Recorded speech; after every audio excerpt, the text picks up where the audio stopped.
The inspiration of Sofi house comes from the neighborhood south of 5th, but also in the quality of the details.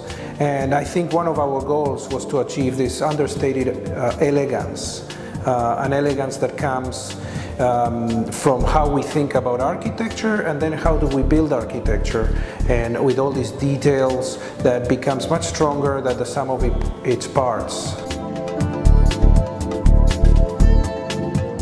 Well, south of 5th it's very unique. It has all the flavors and the colors and the character of Miami Beach, but it has this smaller scale.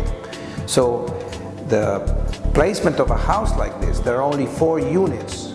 It's very special because you have walking distance to the beach, to the South Point Park, to Joe's Stone Crab, to the best restaurants and places, and at the same time you're slightly secluded. If you don't want to be part of the noise and the hustle and bustle, you can separate yourself and be in a more quiet setting, but still be close to everything. So I think that is very unique and in Sofi house. We really like the south of 5th neighborhood. You can feel apart but integrated at the same time. You can feel that you are in your own little private enclave, and at the same time of a much larger urban environment. You can bike anywhere, you can walk, and I think there are very few places that still have that kind of quality in Miami Beach, and certainly south of 5th is one of them.